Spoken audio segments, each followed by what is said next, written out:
이번에 이제 카카오 네이버 지금 사도 될까요라는 책을 써주셨어요. 그러니까 이게 그 국민주라고 하면은 뭐 대표적으로 삼성전자, 현대차, 그리고 빼놓을 수 없는 게 이제 카카오 네이버잖아요.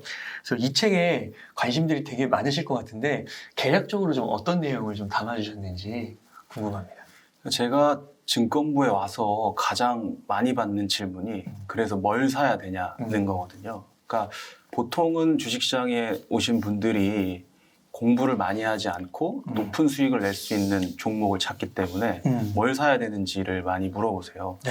근데 코로나19 사태로 2020년 3월에 코스피가 1457까지 떨어졌었고 3000까지 거침없이 올라갔는데 그때는 사실 말하기가 너무 편했습니다. 아무거나 얘기해도 다 올랐으니까요. 성장주가 올랐고 그 다음에 이제 가치주가 올라갔고 근데 이제 그 뒤에 작년부터 질문이 조금씩 바뀌었어요. 지금 사도 되냐? 주변에서 효성 TAC, HMM, 뭐 날라간 LNF 사서 돈 많이 벌었다는데 나 지금 사도 되냐? 이런 질문들을 굉장히 많이 하셨거든요. 좀 색깔이 바뀐 거죠. 근데 그 중에 삼성전자에 버금갈 만한 국민주로 떠오른 게 이제 카카오하고 네이버인데 그렇죠. 제가 이제 증권사들의 계좌를 살펴보면 특히 2030 아니면 자식들을 위한 미성년자 계좌에 이제 카카오 네이버 비중이 높거든요.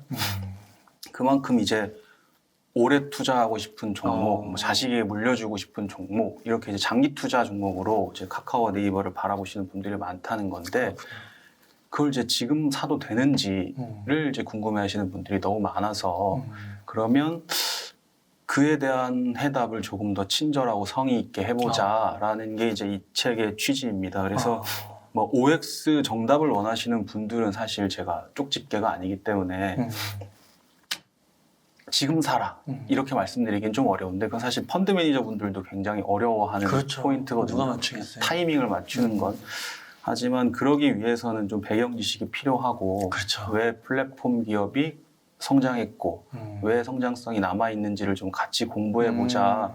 주식을 투자하려면 이런 순서대로 우리가 공부를 해서 판단을 내려야 물리더라도 세일 기간으로 생각하고 평단을 낮출 수 있는 기회로 삼을 수 있지 않을까 하는 게 이제 저의 생각이었고 그런 내용들을 이런 질문 카카오 네이버 지금 사도 될까요? 라는 질문에 대한 답을 한번 써본 책이었습니다. 그러니까 이게 책이 보니까 제목은 이제 카카오 네이버로 좀 중점적으로 나온 것 같지만 미국 테크 기업이랑 중국 테크 기업 다 나와 있더라고요. 그리고 플랫폼 기업, 심지어 테슬라까지도 맞습니다. 플랫폼 기업으로 성장할 수 있는 가능성을 다 그려주셨잖아요. 그래서 정말 카카오 네이버로 좀 나왔지만 플랫폼 기업에 관심이 있고 미래 성장성이나 투자 가능성까지 한번 공부해보고 싶으신 분들은 꼭 한번 읽어보면 좋지 않을까 이런 생각을 하게 되었는데 그래도 좀 중요한 게 요즘 가격이잖아요. 주가 맞습니다. 흐름. 이 질문을 안 드릴 수가 없을 것 같은데 요즘에 왜 이렇게 네이버 카카오 떨어지는 거라고 보세요? 사실 주가라는 게 제가 보면 이 기업의 성장성만으로 평가를 받는 건 아닌 것 같거든요. 그러니까 지금 성장주들이 힘들어하고 있는 포인트는 미국 중앙은행에서 이제 금리 인상 신호를 계속 보내고 있고 미래의 가치를 땡겨서 주가에 반영하는 성장주에게 금리가 올라간다는 건 악재일 수밖에 없거든요. 이제 내가 굳이 위험을 감수해 가며 성장주에 베팅하기보다 금리를 통해서 수익을 얻을 수 있는 다른 상품들이 많으니까요. 근데 그런 와중에 카카오 네이버 주식이 좀 하락한 측면이 있고 그 이외에 이제 네이버보다 카카오가 왜 주가가 많이 빠졌냐 하는 것들은 이제 많이 아시는 것처럼 이제 기업 내부 이슈인데 뭐 카카오페이 경영진의 주식 매도라던가 카카오가 앞서 이제 논란이 됐던 뭐 골목 상권에 뛰어들었다는 그런 이슈들이 국민주가 한순간에 국민 역적이 돼버린 기업 이미지가 너무 많이 실추된 것이 아닌가라는 생각이 들더라고요. 그래서 제가 말씀드리고 싶은 건 책에도 이 기업에 대한 카카오 네이버 두 회사에 대한 스토리들을 좀 담고 있는데 가치주에 투자하시는 분들은 사실 기업의 재무제표도 보지만 이 지배구조, 오너의 성향 이런 것들 굉장히 많이 보시거든요.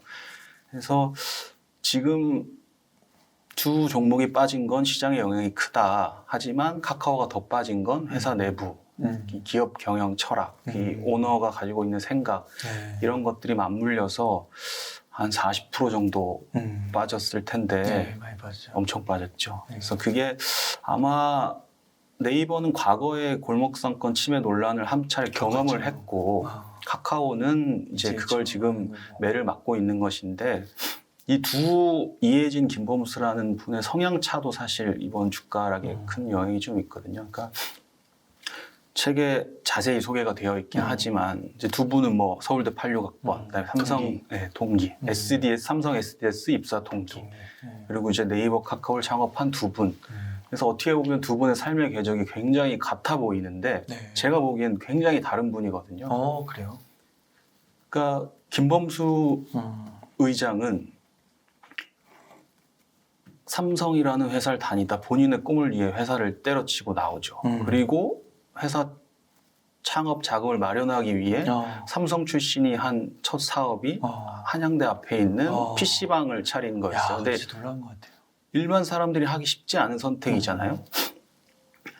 이해진 의장 같은 경우에는 삼성 SD 안에서 당시 그렇구나. 삼성에서는 굉장히 사내 스타트업을 장려를 많이 해서 분사를 많이 시켰는데 그 중에 하나가 이제 당시에 분사한 네이버컴이었거든요. 그러니까 이해진 의장도 모험을 하고 싶어 하긴 했지만 리스크 관리를 좀 하는 분이었고 김범수 의장이란 분은 꿈을 위해서 던져버리고 나가는 모험가 기질이 조금 더 큰 분인데 그 이후에 뭐 닷컴 버블을 계기로 두 회사가 NHN이라는 회사로 합병하기도 하고 결국에 또 김범수 의장은 NHN을 박차고 나가죠. 뭐 당시에는 공동대표에서 미국 법인으로 가서 미국 법인의 일을 한다는 것이었지만 결국에 거기서 사의를 표하고 다시 국내에 들어와 카카오톡을 세우게 되는데 그 앞에도 이제 보면 뭐 다른 여러 가지 아이템들을 합니다. 그러니까 김범수 의장은 계속해서 모험을 하시는 분이에요. 이해진 글로벌 투자 책임자죠. GIO인데 이분은 네이버컴으로 자기가 삼성을 박차고 나왔지만 단 한 번도 그 뒤에는 모험을 하신 적이 없는 분이거든요. 그러니까 네이버가 관리의 삼성과 버금가는 IT 기업이라는 평가를 받는 것도 이해진 GIO는 언론에는 은둔형 경영자라고 알려져 있지만 굉장히 그립감이 강한 분이거든요. 그러니까 그 안에서 통제를 좀 할 수 있는 분이고 김범수 의장은 모험가인데 주변에 젊은 분들도 또 많이 만납니다. 네. 이해진 GIO는 굴지의 대기업 오너, 자기보다 연배가 높으신 분들하고 어울리면서 이제 기업 경영에 대해 상의를 하시는데 김범수 의장 같은 경우에는 제가 알기로 이제 젊은 스타트업 창업가들 이런 분들하고 소통하는 걸 좋아하시거든요. 다르구나. 그럼 그들에게 가장 중요한 건 내가 모험을 했으니 리턴이 돌아와야 되는 거예요. 내가 이 회사를 이렇게 키운 만큼 보상이 주어져야 된다는 건데 제가 카카오페이 경영진들이 주식을 몽땅은 아니죠. 전부 던지고 나서 그 공시가 난 당일 하필 카카오 계열사 대표님하고 같이 자리를 하는 날이었거든요. 공시가 나온 날. 그래서 지금 공시가 이런 게 나왔고 논란입니다. 했더니 이게 왜 논란인지를 모르겠다는 반응이신 거예요. 야, 그렇구나. 그러니까 카카오 내부에서는 빨리 이 회사를 키워서 내가 주식을 갖고 있으니 나에게 보상이 주어져야 된다. 우리는 사업을 하는 이유는 보상을 받기 위해서인데 그것이 주어지지 않는 게 공산주의지 어떻게 자본주의냐 이런 생각들을 하시는 창업가들 그리고 그런 마인드를 갖고 있는 분들이 이제 카카오 안에 많이 계신 거죠. 그게 이제 내부 통제가 제대로 이루어지지 않았고 시대적 흐름에 맞지 않았다는 차후의 비판을 받아들이긴 했지만 아마 내부에서는 초기에 그게 그렇게 큰 리스크라고 생각하지 않았을 가능성이 높고 그 배경에는 김범수라는 사람의 살아온 궤적과 이해진이 살아온 궤적이 같지만 너무나 다르다.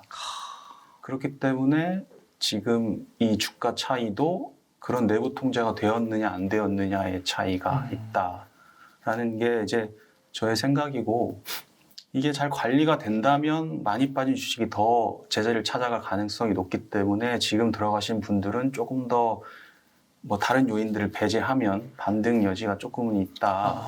하지만 어떤 분들은 남들 빠질 때 덜 빠진 주식이 더 좋은 주식이다라고 말씀들 하시니까요. 그거는 이제 다른 여건들을 함께 고려해야 될 포인트인 것 같습니다. 이렇게 말씀을 들으니까 굉장히 새롭네요. 저는 이제 보통 기존 미디어를 통해서 들은 거는 그 대표라는 사람이 기업의 그 미래 성장성을 어떻게 보면은 믿지 못해서 그래서 그거를 팔았다라는 관점이 오히려 좀 대두되는 것 같은데 내부적인 시각 속에서는 그만한 도전과 모험과 에너지와 시간을 투여했으니까 거기에 대한 보상으로 자율적으로 선택할 수 있는 거 아니냐 그렇게 또 보는 시각이 있다라는 거잖아요. 그렇죠. 그들은 각자 상장을 하길 원하잖아요. 왜냐하면 본인들이 빨리 키웠으니까. 성공을 해서 그 보상을 받아야 되기 그러니까. 때문에 그걸 통제하지 않은 거죠. 카카오라는 컨트롤 타워에서 페이뱅크, 게임즈 뭐 줄줄이 상장이 예정돼 있는데 그런 것들이 전혀 문제가 되지 않았던 것은 내부 안내 그리고 스타트업 하는 분들은 엑시시 가장 중요한 거기 때문에 그러니까 그 사업 구조를 그렇게 네네. 짜는 것 자체가 어떻게 보면 처음에 시작할 때 김범수 의장님이 그 각 사업부에 그렇게 CEO를 세우면서 그런 계약 조건을 이미 만들었을 거 아니에요. 그렇죠. 사전에. 그리고 그렇게 한 거고. 그러니까 그 사람들은 그런 동기부여가 있으니까 더 단시간 내에 남들이 10년 할 거 5년에 하는 거고. 그쵸. 다른 사람들이 8시간 자고 이제 4시간 자면서 하고 이랬던 것이군요. 그렇죠. 사실 뭐 그렇구나. 본인이 갖고 있는 주식을 파는 게 뭐 무엇이 문제냐라고 이제 반박을 할 수 있는데 사실 경영진이 그렇게 상장 직후에 주식을 파는 건 이 회사의 미래 가치가 앞으로 떨어질 건가라는 이제 의구심이 들 수 있는데 이제 그런 것들을 좀 심려 깊게 생각하지 못했던 것이죠. 그냥 기업이 성장해서 난 주식을 갖고 있는 사람은 내 이 가치를 키워서 많은 수익을 가져야 된다라는 그냥 단순한 논리가 그런 사태를 만들지 않았나. 그래서 지금은 문매를 맡고 있지만 아마 카카오 내부에서 그 회사들을 상장시키고 키워왔을 때는 그런 일들이 문제가 될 거라고 크게 생각을 하지 못했을 것 같고 지금 이제 내부 통제 기준을 강화하고 그 남궁훈이라는 새로운 대표를 모셔왔는데 이제 그분은 김범수 의장의 찐 오른팔이거든요. 그분이 혹시 그 PC방 같이 한 게임을 같이 창업했던 이제 그분이니까 네. 이제는 이제 안 되겠다라는 위기감이 조금 드시지 않았을까. 그래서 가장 자기를 잘 알고 초창기에 같이 한 게임이라는 회사를 세웠던 그분을 대표로 모셔오면서 한번 해보자라는 게 아닐까 싶습니다. 그래서 이 CEO 인선에도 기업들이 굉장히 메시지가 많거든요. 그러니까 작년 연말 인사에 가장 큰 욕을 먹고 있는 건 네이버거든요. 네이버가 80년생 CEO를 앉히면서 모든 기업들이 세대 교체를 하지 않으면 혁신하지 않는 것처럼 돼버렸기 때문에 그 낀 세대를 건너뛰고 너무나 많은 젊은이들이 대거 중용이 됐거든요. 그러니까 그 기업의 인사라는 건 예전에는 이제 삼성의 인사가 전체 재계에 메시지를 줬는데 이번에는 그 네이버의 파격 대표 인선이 전반적인 재계에 영향을 줬고 아마 그 해외에서 공부하셨던 제 대표님을 모셔왔기 때문에 네이버의 가장 큰 숙제는 이제 해외 진출이거든요. 뒤에서 이제 이혜진 의장이 버티고 있기 때문에 앞에서 이제 그런 것들을 해줄 수 있는 분이 좀 필요한 것이고 카카오는 내부 통제를 할 수 있는 김범수 의장의 오른팔이 필요했고 이제 그런 것들을 보면 앞으로 이 회사들이 어떻게 나아갈지에 대한 그러니까 당장 눈앞에 있는 숙제들이 좀 보이는 부분이기도 하니까요. 투자를 하실 때 그런 부분도 함께 보시면 재무제표뿐 아니라 기업의 성장 스토리나 재무 지배 구조 등을 함께 살펴보시는 것이 좋지 않나 하는 생각이 듭니다. 기자님을 통해서 이렇게 양쪽의 이야기를 듣다 보니까 한편으로는 진짜 카카오가 이번 계기를 통해서 이미 벌어진 일은 어쩔 수 없지만 정말 절치부심하고 또 내부 통제 관리 이런 시스템을 좀 국민의 그런 심정 이런 걸 좀 반영해서 만들어 놓기만 하면 앞으로 또 잘할 수 있을 가능성이 농후한 것 같은데요.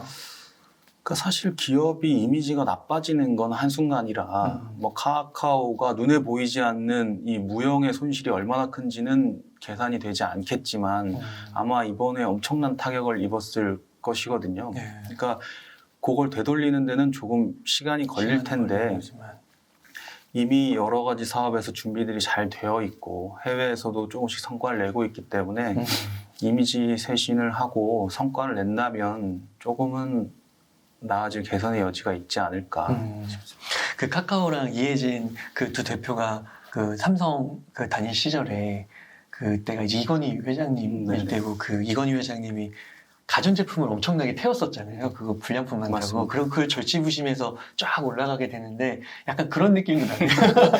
그 정도로 쇄신을 하려고 하는지는 잘 모르겠는데요. 어, 어쨌든 하겠다고 하니 이제 어. 내용을 좀 지켜봐야 될 것 같습니다. 네. 그러면 그 기자님께서 그 책에서도 좀 언급해 주시긴 했는데 지금 이 주가가 이렇게 많이 떨어지고 네이버, 카카오가 조금 주가상으로 좀 흔들리는 이런 게 그 과거에 닷컴 버블 시기랑 좀 비교했을 때 그런 폭락, 그런 추락 이렇게 보시지는 않는 건가요? 그러니까 과거에 우리가 버블이라고 하면 굉장한 공포심을 가지고 있거든요. 그러니까 닷컴 버블이 대표적이고 네. 과거에 이제 네덜란드에 이제 튤립 버블이란 이제 튤립이 말도 안 되는 가격으로 그쵸, 치솟았을 때 명품처럼 소비됐던 시절에 그러니까 이 버블이라는 것은 터질 때 그 파급력이 엄청나게 크기 때문에 다들 이제 플랫폼 기업들이 성장할 때 버블에 대한 우려를 하고 계신데 이번에 연초에 나스닥 지수가 급격히 빠지면서 이제 미국 현지 언론에서도 닷컴 버블이 재현되는 거 아니냐 이제 이런 보도들이 많이 나왔거든요. 근데 지금은 버블이라고 볼 수 없다는 의견들이 지배적인 이유는 당시에는 이 인터넷을 기반으로 한 스타트업들이 우후죽순 생겨났고 시장에 넘쳐나는 돈들이 이 기업들에 대한 투자금으로 몰렸거든요. 그러니까 그 스타트업들에게 몰린 돈들이 회수가 돼야 되는데 이 기업들에게는 실적이 나지 않았던 상황에서 너무 많은 버블이 껴있던 거죠. 그러니까 버틸 체력이 없었던 겁니다. 그래서 증시는 폭락하고 기업들은 줄줄이 도산하고 아예 그래서 망한 거군요. 그렇죠. 아예 망해버린 거죠. 근데 지금 보면 네이버 같은 경우에 2023년 아마 매출 예상치가 10조, 영업이 예상치가 2조 정도 되거든요. 그러니까 이제 어쨌든 기업은 계속 성장을 한다는 거예요. 그러니까 주가로서 이 지금의 주가가 적정하냐는 이제 뭐 PER 여러 가지 등의 기준을 가지고 평가를 할 테지만 과연 이게 터질 만한 버블이냐는 아니라는 의견이 더 많다는 거죠. 그래서 우리가 이 버블의 방향이 똑바로 잘 커지면 사실 이 풍선이 어디까지 커질지는 아무도 모르는 거기 때문에 잘 커지기만 하면 되거든요. 그 상태로 유지가 되면 하늘을 잘 날 수 있는 건데 이게 삐뚤게 잘못 커지면 어딘가 뾰족한 부분에 찔려서 터지는 이제 문제들이 발생하는데 지금의 이 버블은 뭐 시장 대외적인 금리 인상이든 내부적인 기업의 통제 문제이든 어느 정도 조정을 거쳤기 때문에 우리 존니 대표님이 늘 얘기하는 게 있어요.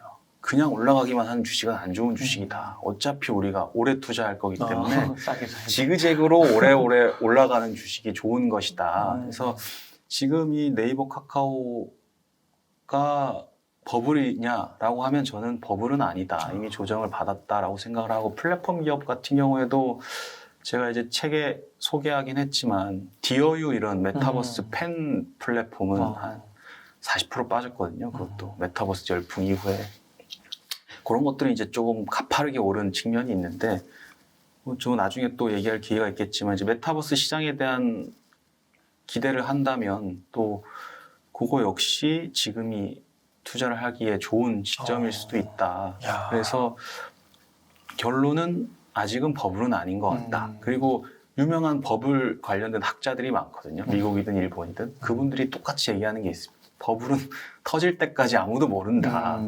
다만 예의주시해야 할 뿐이다. 그래서 저희가 버블을 예측할 수는 없는데 이 터졌을 때 리스크를 줄이기 위해서 이게 버블일 수 있구나라는 경계심을 갖는 게 아마 유일한 방법이지 않을까라는 생각이 좀 들고요. 실적이 뒷받침된다면 그 하락폭은 크지 않을 것이다 라는 게 제 생각입니다. 그러니까 실적으로 보고 또 뭐 2023년 이런 예상치를 봤을 때 뭐 거품이라고 뭐 거품의 신호가 보이고 이런 거는 뭐 아직 뭐 확률상으로 높지 않다.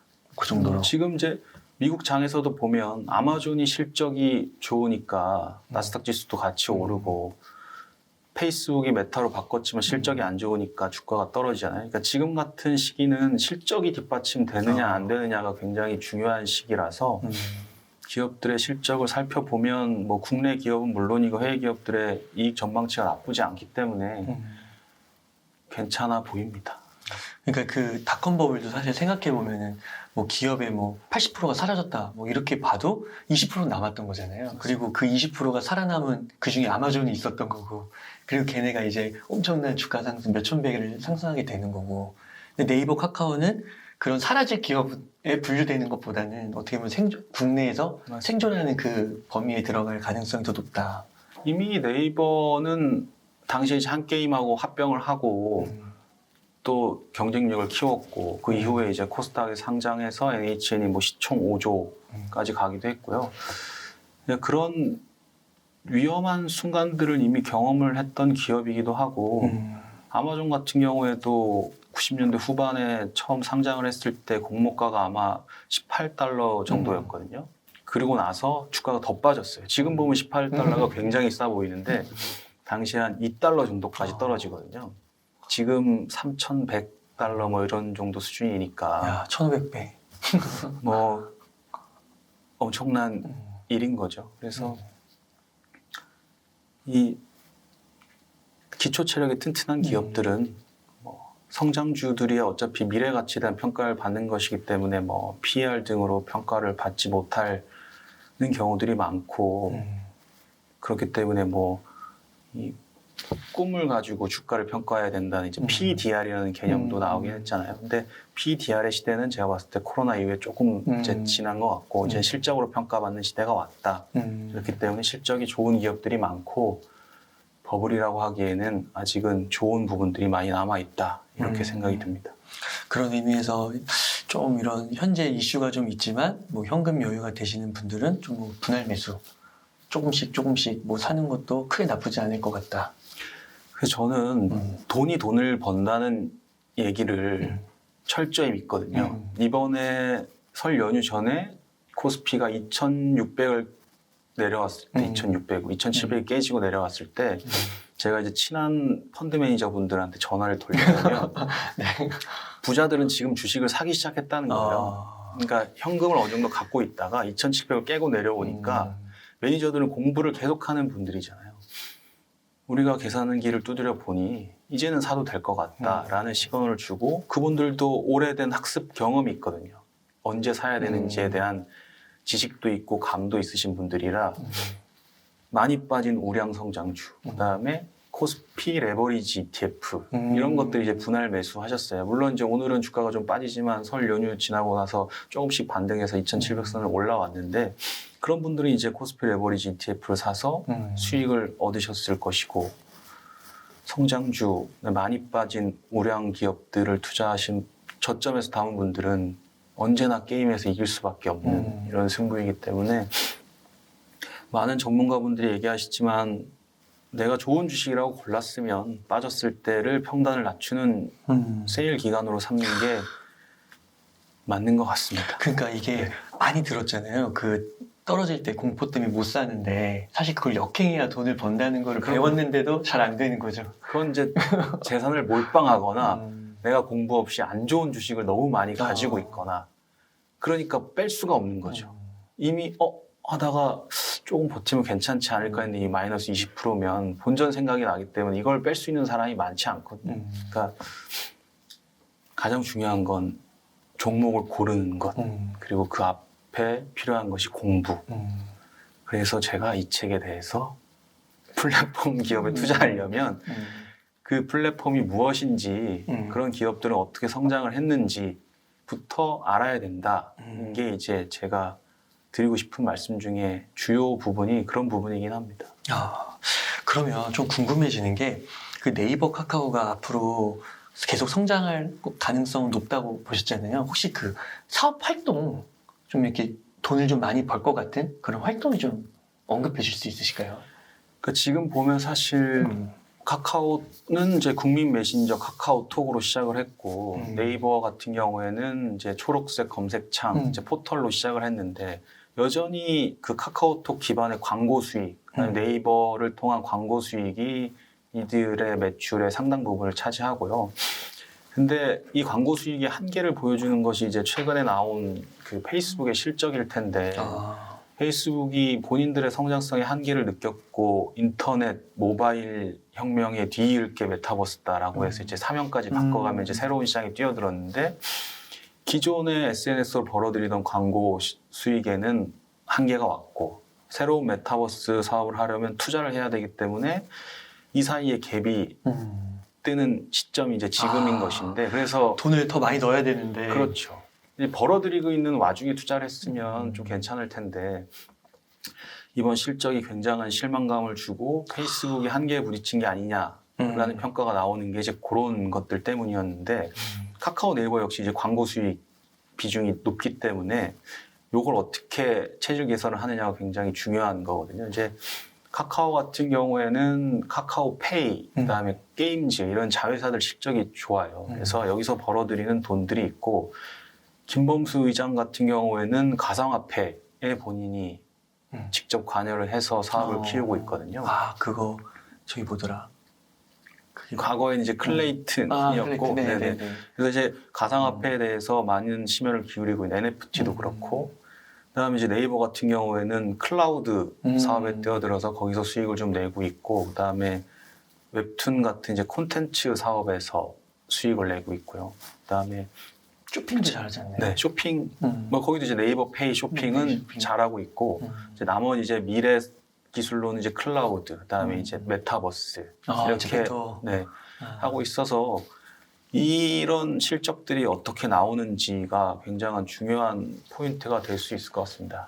그 기존에 잘해왔던 광고 수익은 유지하고 유지하면서. 쇼핑 뭐 이런 것들은 유지를 해야 하고 새로 벌어들이는 수익을 어떻게 키울 것인지가 중요한 포인트인데 결국에는 내수용 기업이라는 비판에서 벗어나서 회사가 한 단계 레벨업을 하려면 해외 실적이 좀 나와야 되거든요. 그러니까 앞에 말씀드린 것처럼 네이버 CEO 인선에 그런 메시지가 있고 이번에 네이버가 작년에 사상 최대 실적을 달성을 했는데 한성숙 전 대표가 떠나면서 우리는 이제 글로벌에서 어느 정도 입증을 해내가고 있다라는 얘기를 하셨어요. 이제 그만큼 뭐 웹툰 등에서 해외 실적이 나오고 있고 일본, 미국, 유럽 뭐 이런 식으로 이제 영토를 넓혀가고 있기 때문에 이런 부분들을 좀 보시면 앞으로 네이버 그리고 카카오가 어떻게 성장할 수 있는지 판단하시는 데 도움이 되지 않을까 싶습니다.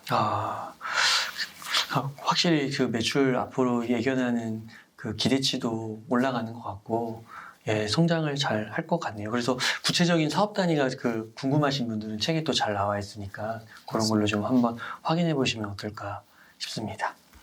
그러면은 기자님, 만약에 기자님께 카카오와 네이버 둘 중에 하나만 선택하라고 하면 뭘 선택하시겠어요? 굉장히 두 기업을 함께 다룬 책을 쓴 입장에서 곤란한 질문이긴 한데 마음속엔 있습니다. 마음속엔 있는데 그걸 드러내세요. 아까 이제 말씀드린 것처럼 저는 이제 그 회사가 어떤 기업 문화를 갖고 있는지를 굉장히 중요하게 보고요.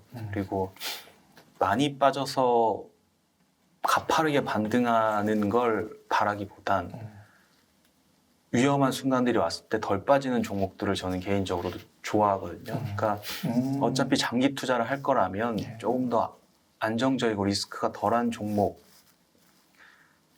조금 더 좋지 않을까. 제가 뭐 종목명은 말씀드리지 않았지만 이번에 뭐 덜 빠지고 조금 그렇게 한 거 보면 될 것 같아요. 저는 그런 기업들이 조금 더 안정적이고 앞으로 지속 가능하게 성장할 수 있는 여건이 마련돼 있지 않을까. 그리고 이제 지금 투자에 있어서 중요한 포인트 중에 하나인 ESG 항목을 보면 이제 두 회사의 이 승부가 조금씩 나뉘거든요. 그래요? 그것도 제가 뭐 어느 기업이 좋다고 말씀드리기는 어려운데 책에는 조금 다뤄져 있습니다. 근데 그런 것들이 앞으로 시대가 원하는 기업의 평가 기준이 되지 않을까. 그러면 다양한 사업권을 어차피 갖고 있고 선점 효과를 갖고 있는 기업들이 미래에 어떻게 커갈지를 우리가 판단하려면 그런 것들을 좀 함께 보면 조금 더 좋지 않을까라고 저는 생각이 듭니다. 아, 네. 그렇다고 다른 회사가 나쁘다는 건 아니고요. 개인적으로 조금 더 안전해 보이고 좋아 보입니다. 플랫폼에 대한 정의가 굉장히 많거든요. 그러니까 기본적으로는 뭐 기차나 지하철을 타는 승강장이라는 뜻에서 산업으로 넘어와서는 이제 소비자와 생산자를 연결해주는 연결고리 같은 곳들을 이제 플랫폼 기업이라고 하는데, 이 테슬라를 단순히 전기차 회사로 본다고 하면 이게 왜 플랫폼 회사냐라고 얘기를 할 수가 있거든요. 근데 아까 말씀드렸듯이 저는 이 회사를 이끌고 있는 경영자 그리고 이 기업 문화가 어떤지를 굉장히 중요하게 보는데, 테슬라를 창업한 사람은 우리가 알고 있는 이 괴짜 일론 머스크가 아니거든요. 아실 수도 있겠지만 테슬라를 세운 건 이 2명의 공동 창업가들이 있었고, 일론 머스크는 거기에 투자를 하면서 경영권을 가져온 사람인데, 이 일론 머스크가 지금의 페이팔을 창업을 하고 나서 아까 말씀드린 창업가들의 최종 꿈 엑싯을 하고 큰 돈을 쥐고 나서 자기가 자기 돈으로 차린 회사는 스페이스X거든요. 그리고 돈이 남아서 이제 테슬라에 투자를 했던 것인데, 일론 머스크가 가장 존경하는 사람은 에디슨이에요. 그러니까 이 테슬라라는 사명도 니콜라 테슬라라는 이제 조금 이 직류 교류, 전기의 흐름에 대한 얘기 중에 이제 교류를 발명한 사람이 니콜라 테슬라고, 이 테슬라를 창업한 분들이 이 아마 에버하드와 탑해닝 뭐 이런 분들일 텐데, 이런 분들이 전기차를 만들어야 되니 이 교류의 아버지인 테슬라라는 사람이 이름을 따온 게 이제 지금의 테슬라 회사인데, 아마 머스크가 지었으면 이렇게 짓지 않았을 거예요. 본인은 에디슨을 훨씬 더 좋아하거든요. 그러니까 지금 국내에서 쌍용차를 인수하려고 하는 에디슨 모터스가 이제 그 에디슨을 따온 게 에디슨 모터스거든요. 그 에디슨을 왜 더 좋아하는 거예요? 일론 머스크 같은 경우에는 그런 거 됐고 나는 발명한 에디슨이 좋아. 나도 계속 저렇게 세상을 바꾸는 발명을 하고 싶어. 실제 이제, 세상에 영향을 미치네. 네, 그래서 이 테슬라를 창업한 두 사람이 일론 머스크를 만난 곳도 화성에 대한 학회이거든요. 그러니까 우주에 관심이 많은 일론 머스크가 비영리 단체인 화성학회 야, 예, 대단하다. 진짜. 있던 분인데, 거기서 이제 투자 관련 논의가 이루어졌다고 알려져 있고, 뭐 결국에 이제 이 두 분은 다 회사를 떠나서 자기들은 이제 불합리하게 잘렸다고 생각하실지 모르겠지만 지금 테슬라를 이끌고 있는 건 그냥 이 교류를 개발했던 테슬라 이름을 따왔던 전기차 회사가 아니라, 일론 머스크는 뭔가 새로운 것을 계속 발명하는 발명왕이 되고 싶은, 우주에 대한 관심이 많은 분이거든요.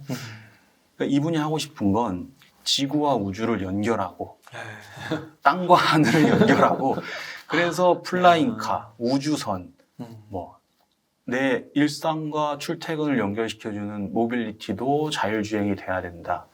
이 사람의 생각은 그냥 이동수단이 아니라 그걸 플랫폼처럼 여기고 뭔가를 연결해주고 싶어하는 분이에요. 제가 봤을 때는. 그래서 테슬라를 갖고 계신 오너들이 차를 구매해 보니 마감 상태가 엉망이다. 뭐 이런 말씀들을 하시는 경우들이 있는데, 테슬라는 그걸 원하는 회사가 아니거든요. 마감 그래도 테슬라 타는 기쁨이 있잖아 너희들은. 이거는 그냥 이동수단이 아니야 라는 게 이제 머스크가 늘 주장하는 것이고, 그래서 그가 연결하고 싶어하는 뭐 지구와 우주, 그다음에 땅과 하늘, 이런 이제 비전을 본다면 조금 더 테슬라라는 회사가 커 보이거든요. 그러니까 그냥 전기차 팔아서 전기차 시대에 맞는 이쁜 차를 만드는 회사가 아니라 로봇, 플라잉카, 우주선 이런 것들을 만들어서 좀 더 큰 세계를 꿈꾸는 분이 머스크고, 저는 그게 어떤 분들은 괴짜다, 너무 꿈이 허무맹랑하다라고 말씀하실 수도 있겠지만, 어차피 성장주에 베팅을 하고 실적이 나오고 있고, 그럼 더 큰 꿈을 꾸고 있는 모빌리티 플랫폼을 만들겠다는 모빌리티 플랫폼. 와. 이런 분한테 아직은 기대감이 남아있고 시장도 그런 것이 아닌가. 이번에 실적도 좋더라고요. 네. 그렇게 생각이 듭니다. 그래서 전기차 시대에 적합한 회사이기도 하지만 우리가 생각하는 다양한 모빌리티를 연결할 수 있는 그런 플랫폼을 구축하려는 게 앞으로 테슬라가 꿈꾸는 것이지 않을까 해서 제 나름대로 플랫폼 기업이라고 부르고 있습니다. 테슬라 관련해서 국내 전문가분들 많이 만나시잖아요. 그런 분들도 테슬라의 좀 미래 전망을 좋게 보시나요? 그 의견이 좀 나뉩니다. 그래서 이제 외신들도 그렇고 글로벌 IB들도 그렇고 뭐 테슬라의 목표 주가를 뭐 $300까지 낮추는 곳들이 있는 이유는 이 당장에 테슬라가 갖고 있는 이제 전기차에 대한 것들을 바라보고 평가를 하시는 분들이 많은데 뭐 그분도 의견 동의를 합니다. 뭐 테슬라의 주가는 항상 혁신에 대한 반응이 대부분이었기 때문에 지금처럼 그냥 계속 전기차만 내는 회사라고 하면 지금의 주가가 비싸 보일 수 있거든요.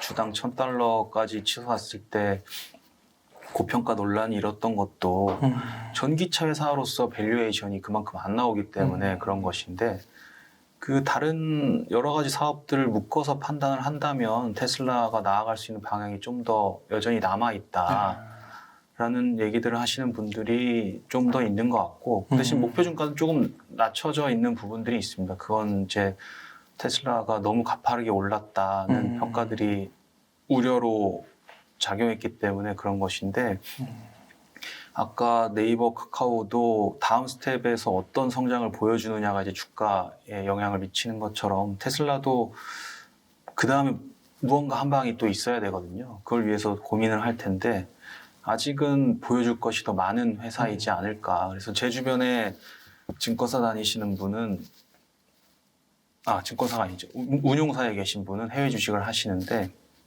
허벅지를 꼬집으면서 테슬라를 안 팔고 버티고 있다고 하거든요. 그러니까 계속 떨어지면 차익 실현을 하고 싶잖아요. 근데 자기가 봤을 때는 너무 좋은 주식이라 버티고 싶은데 그렇구나. 주가가 떨어질 때마다 너무 고통스러우니까 허벅지를 꼬집으면서 참고 있어 라고 저한테 얘기를 하시더라고요. 근데 참 이게 테슬라가 제 주변에도 그렇지만 진짜 모아가시는 분들이 있더라고요. 맞고요. 진짜 힘들더라도 너무 미래를 보시면서 그리고 이런 말씀도 하세요. 물론 뭐 지금 고평가 논란이나 뭐 이런 걸 다 떠나서 이걸 팔고 다른 걸 공부해서 살려고 하자니 살 게 없는 거예요. 맞습니다. 너무 앞으로 미래가 뭔가 연결되고 그럴듯하게 미래가 구체화된 게 그래도 테슬라인 거라서 그런 얘기도 많이 하시더라고요. 그렇죠. 그래서 이제 존니 대표님 같은 분이 하시는 말씀이 어떨 때 보면 공자님 말씀 같은데 정답이거든요. 사실 좋은 주식을 골라서 계속 꾸준히 사 모으면 나중에 넌 부자가 될 수 있어. 그거 왜 애들 학원 보내 주식 사주지. 맞아요. 용돈은 주식으로 주고 주식은 파는 거 아니야. 계속 사는 거야. 라고 사석에서도 똑같이 말씀하세요. 거의 유퀴즈 나온 거, 뭐 방송 나온 거 녹음해서 튼 것처럼 똑같이 얘기하시는데 그게 그분이 뭐 살아온 운용 성과가 실제 안 팔았기 때문에 좋은 성과를 내서 더 확신을 하고 계신 것도 있고 뭐 장기적으로 봤을 때는 그게 맞습니다. 그래서 테슬라라는 회사의 미래 비전에 동의하고 회사의 펀더멘탈이 괜찮다고 믿는다면 꾸준히 사 모으는 게 장기적으로 봤을 때는 맞는 방향이죠. 저희가 동학개미 운동이라고 불릴 만큼 이제 개인 투자자들이 많아졌는데 투자를 안 하면서 살 수 있는 시대는 이제 아니거든요. 그렇죠. 집을 사기에는 너무 장벽이 높아졌고 수명이 길어졌고 퇴직금으로는 살 수가 없고 그래서 이제 연금도 투자해야 된다, 일상에서 투자해야 된다 이런 얘기들 하시는데 그런 관점에서 보면 리스키한 투자보다는 적립식이 좋고 무량주가 좋고 공부해서 하는 투자가 좋고 제가 드리고 싶은 말씀은 마지막에는 그런 얘기들인데 아무튼 테슬라도 그런 관점에서 보면 아직은 성장의 여지가 남아있다고 보시는 분들의 저도 한 표를 주고 싶습니다. 그러니까요. 참 이게 결국 투자의 판단은 이제 본인이 하는 거고 네네. 이게 성장성을 어떻게 보는지 그게 참 투자를 아무리 지금도 확신했다가도 시간이 또 지나서 미디어에서 막 각종 정보들이 나오면 또 흔들리잖아요. 그러니까 이 카카오 네이버 지금 사도 될까요? 이런 책들 보시면서 이 안에 테슬라가 어떤 그 사업을 하고 있고 미래 성장성이 어디까지인지 이런 거를 잘 적어주셨으니까 가늠해 주셨으니까 한번 읽어보시면서 투자 판단에 참고하시면 너무 좋을 것 같습니다. 혹시 해외 주식 가운데 해외 기업 가운데 테슬라만큼 좀 좋게 보시는 또 플랫폼 기업 혹시 있으실까요? 제가 이제 책에서 스티브 잡스와 빌 게이츠에 대한 얘기를 좀 다루기도 했는데요. 그러니까 저는 기본적으로 성향상 이제 주식 투자를 할 때 이제 투자 성향을 분석을 하잖아요. 그러니까 저는 기본적으로 우량주를 좀 좋아하는 편이어서 뭐 갑자기 급등할 이제 가벼운 종목들을 말씀드리기 좀 어려운데 저는 애플이라는 기업도 결국에는 플랫폼 전략으로 성공을 했다고 보거든요. 그러니까 그냥 단순히 제품을 팔지 않았고 애플 스토어라는 장을 만들었고 MP3에서 불법 다운로드 받던 음악들을 유료화하면서 그 안에서 또 거래 플랫폼을 만들어냈고 이 오프라인 매장을 또 만들어서 사람들이 경험하고 살 수 있게끔 오프라인 플랫폼을 만들었고 이 애플이 해온 행보들이 굉장히 의미 있는 것들이 많거든요. 플랫폼의 관점에서 보면 그 지금도 애플이 시총 1위 기업 자리를 지키고 있는데 저는 장기 투자 관점에서 애플이라는 기업의 변화 과정에 조금 더 기대를 해보시는 게 어떤가 하는 생각이 듭니다. 그래서 뭐 그렇게 따지면 다 플랫폼 기업이냐라고 말씀하실 수도 있는데 제가 드리고 싶은 말씀은 아까 말씀드린 것처럼 생산자와 소비자를 연결해주는 이 연결자들이 성공하는 시대는 계속 꾸준히 이어질 것인데 카카오와 네이버를 좋게 보는 것도 이들이 선점했던 선점 효과 그리고 앞으로 커갈 확장성에 좀 더 기대를 걸어보는 거거든요. 그러니까 애플과 같은 기업도 지금까지 성장을 잘 해왔지만 이미 시장을 선점했고 앞으로 나아갈 방향에 있어서 좀 더 확장성이 크다고 보기 때문에 저는 웬만한 주식보다는 이런 애플 같은 주식을 투자하시는 것이 개인적으로는 좀 더 선호하는 투자법이라고 생각이 듭니다. 그러니까 그 플랫폼이라는 게 참 말이 쉽지 그거를 진짜 모든 어떻게 보면 버스나 뭐 기차나 이런 거에 다 정류장 모이는 곳이잖아요. 그러니까 그런 거를 해본 사람이 더 잘할 것 같기도 하고요. 확실히. 네, 애플이 지금까지 너무 잘해왔으니까 앞으로도 또 뭐 모빌리티 쪽으로도 진출한다고 하고 또 사업 방향도 굉장히 넓어지니까요. XR도 하고 참 애플하고 테슬라 이렇게 한 2개 정도. 제가 종목을 추천드리러 나온 건 아니기 때문에 그냥 좋아 보이는 기업들을 뭐 모든 분들이 좋게 보기 때문에 주가가 그렇게 올라가 있는 상태인데 저도 역시나 같이 좋게 보고 있다는 얘기입니다. 그래서 네. 주가로서 상승률을 기대할 만한 종목들은 뭐 사실 뭐 조금 더 다른 얘기이기 때문에 그렇죠. 네, 말씀드릴 것들이 있긴 하지만 제가 쓰는 기사들을 보시면 거기에 이제 추천이 되어 있을 텐데 제가 이제 책을 소개하면서 종목을 추천드리기는 조금 네. 그런 측면이 있기 때문에 네. 혹시 좀 궁금한 게 한 가지가 있는데, 그래서 이 책을 전체적으로 이제 그 플랫폼 성장주, 뭐 플랫폼 기업들에서 대표적인 국내 것과 뭐 미국, 그 중국 이렇게 좀 정리를 해주셨는데, 이거 외에 혹시 이제 플랫폼을 떠나서 좀 괜찮아 보이는 혹시 뭐 기업 섹터 이런 건 없으세요? 뭐 사실 포트폴리오를 꾸리려고 하면 뭐 어떤 분들은 그냥 개인들은 계란을 한 바구니에 담아라 어차피 수익을 내려면 그쵸. 분산해서는 안 된다라고 얘기하시지만 투자 관점에서 안전성을 챙겨보려고 하면 좀 분산이 필요한데 뭐 지금 제가 만나 뵙는 이제 여의도 계신 분들은 뭐 금리 인상기에는 은행주, 그다음에 인플레이션 시기에는 이제 이 원가 부담을 전가할 수 있는 뭐 시멘트주나 식품주 뭐 이런 것들을 이제 추천하시는데 그건 약간 이제 시대 흐름에 맞는 뭐 연간 투자 종목 이런 것들일 수 있고요.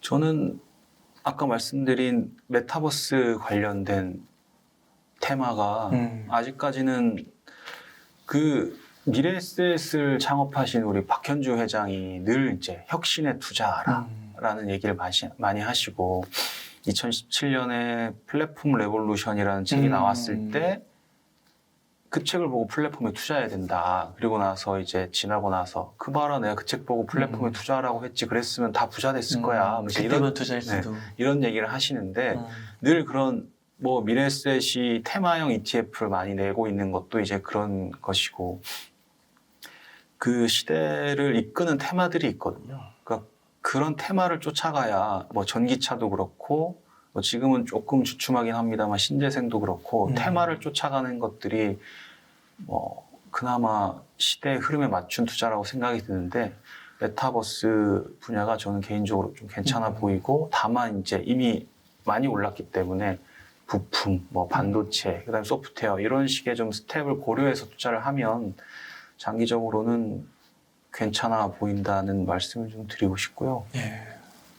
그 이외에 요새 뭐 이제 암호화폐 관련해서 음. 투자하시는 분들이 많은데 이제 미국에서는 계속 암호화폐를 현물로 하는 ETF 승인을 거절하고 있거든요. 그러니까 아직은 이제 제도권으로 들어와서 투자를 하기에는 리스크가 크다고 보고 있는 부분들이 있는데 이 암호화폐 시장보다 요새 제가 유념 있게 보고 있는 거는 이제 탄소 배출권이거든요. 그러니까 탄소 배출권은 이제 얼마 전 대선 토론에서도 아리백이냐, 뭐 진로 이지백이냐, 뭐 이런 것들이 이제 논란이 됐는데 이 시대적인 흐름이고 탄소 배출권은 시간이 지나면 오를 수밖에 없는 구조라서 지금 이미 뭐 다 하고 있고요.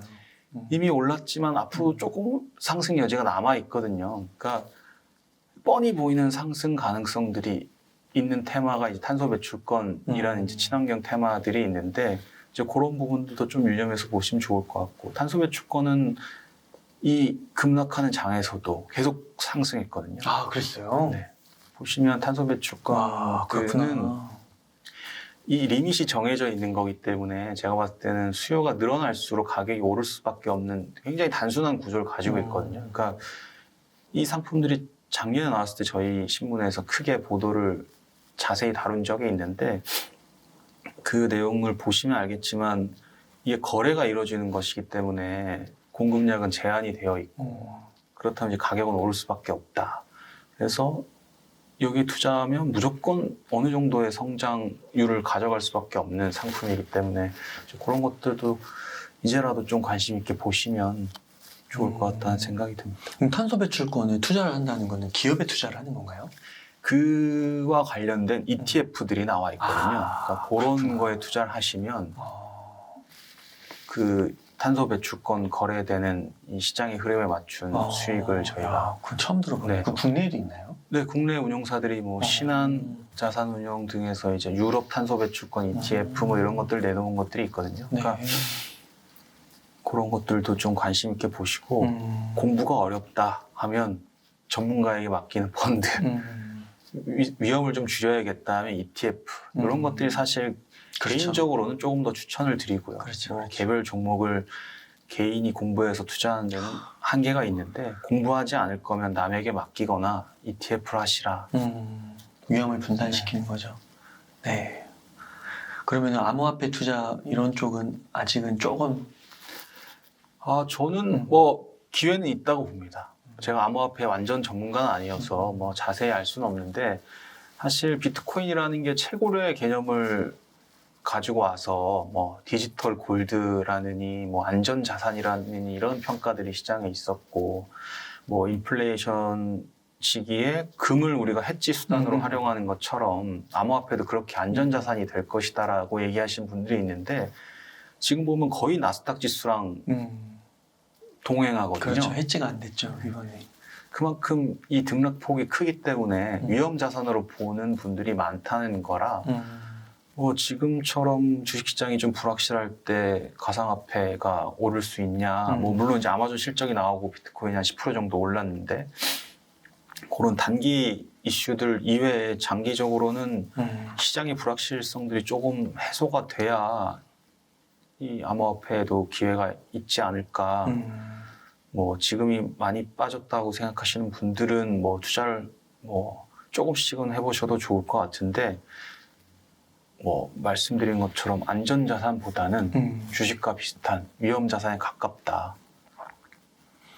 대신 비교할 만한 가치가 없기 때문에 좀 더 위험하다. 이런 것들을 좀 유념해 두시면 좋을 것 같습니다. 그래서 이제 기자님께서 책에서 이제 마지막 부분에 우리에게 남은 마지막 기회라고 써주시면서 이제 플랫폼 기업들을 좀 언급해 주신 것 같아요. 그러니까 앞으로 우리가 이제 투자를 안 할 수 없는 세상을 살아가는 데 있어서 플랫폼 기업에 좀 더 주목하자. 아직도 기회가 많이 남아있다. 이런 메시지를 주고 싶으셨던 건가요? 그렇죠. 사실 뭐 라스트 찬스라는 표현을 쓰긴 했는데 뭐 이게 라스트일지는 뭐 저도 확신이 없지만 제가 말씀드린 뭐 마지막 기회라고 의미 부여를 한 거는 투자를 할 때 이제는 정말 공부를 하고 투자를 해야 된다. 그렇기 때문에 마지막 기회를 잡으려면 네. 우리가 이 산업에 대해서 투자를 해야겠다고 마음을 먹기 전에 앞단의 공부가 좀 필요하고 그 대외적인 변수가 무엇인지를 알아야 하고 이 회사의 성장성이 어느 정도 남아 있는지 늘 종합적으로 평가를 한 다음에 진짜 지금 사도 되냐 안 되냐를 평가를 할 수 있는 마지막 기회 같은 이제 같이 공부해 보자 이제 이런 메시지를 좀 드리고 싶었던 거고요. 아까 뭐 부자들이 지금 2,700을 깨고 코스피가 내려오니까 성장주를 담았다 이런 것들은 사실 공부가 되지 않으면 뭐 물론 돈이 바탕이 되어 있어야겠지만 현금 비중은 늘 가져가야 된다, 성장주, 우량주에 투자해야 된다 이런 것들이 뭐 격언처럼 들리시겠지만 이 오랫동안 쌓여 있는 그렇죠. 살아남은 경험인 거죠. 총합이거든요. 그러니까 늘 같습니다. 공부해야 하고 공부해야 하지 않으면 전문가들에게 맡기는 펀드가 마음이 편하고 위험무산을 위해서는 ETF가 좋은데 내가 꼭 개인적으로 알주식을 해야겠다 하면 공부해야 한다. 그리고 내가 그 기업이 좋아야 한다. 그래야 빠졌을 때 버틸 수 있다. 괴롭지 않을 수 있다. 그 버텼을 때 나에게 주는 과실이 더 달콤할 수 있다. 그런 의미를 좀 전해드리고 싶었습니다. 아, 네. 그래서 이 진짜 플랫폼 기업 어떻게 보면은 이게 플랫폼 기업 네이버, 카카오, 애플, 테슬라 뭐 이런 것들을 좀 언급했지만 진짜 앞으로의 4차 산업혁명 시대, 인공지능 시대에는 그 플랫폼이라는 거를 방향성을 두고 모든 기업이 어떻게 보면 달려가야 될 그런 약간 깃발 같은 느낌도 들기도 하고요. 그래서 결국에는 이제 한 곳에서 만나기 마련이거든요. 그러니까 말씀드린 스티브 잡스와 빌 게이츠는 지금 두 사람은 싸움을 끝냈지만 아마 애플과 마이크로소프트도 같은 부분에서 경쟁을 하게 될 것이고 그렇죠.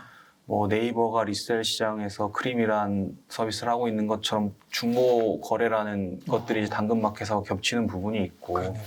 야놀자 같은 경우에도 여행 숙박업을 내세웠지만 뭐 맛집, 뭐 다양한 서비스들을 갖다 붙이고 있거든요. 그러니까 결국에는 플랫폼 기업이라고 하는 거는 연결이 중요한 부분이기 때문에 무엇이든 연결하려면 한 곳에서 만날 가능성이 높기 때문에 그런 이제 경쟁 관계를 좀 잘 살펴보시면 시장의 흐름을 파악하는 데 도움이 되실 수 있을 거라고 생각이 듭니다. 예, 플랫폼. 그 플랫폼의 개념을 좀 더 명확하게 이해하고 싶으시다면은 꼭 기자님의 책을 읽어보시면 좋을 것 같습니다. 그러면 저자님 끝으로 좀 강조하고 싶은 말씀 있으시다면 부탁드리겠습니다. 네. 제가 책을 쓴 이유는 뭐 굉장히 단순하거든요. 저한테 물어보시는 분들에 대한 질문을 어쨌든 기자로서 기사든 어떤 형태로든 답을 드려야 하는 때가 있고 그러기 위해서는 이제 제가 그 질문에 답을 해가는 과정이 굉장히 좀 성의 있고 친절해야 하는데 이 카카오 네이버를 지금 사도 되냐에 대한 질문에 있어서 제가 드릴 수 있는 최선의 답이라고 생각하는 것들이 이제 책에 담겨 있는 내용들이거든요. 결국에는 플랫폼의 성장 가능성은 아직 남아있다. 대신 그냥 누가 사라고 해서 하는 투자는 이제 좀 끝냈으면 좋겠다. 뭐 서점에 가시면 너무나 많은 주식과 투자 관련된 책들이 나와 있는 이유도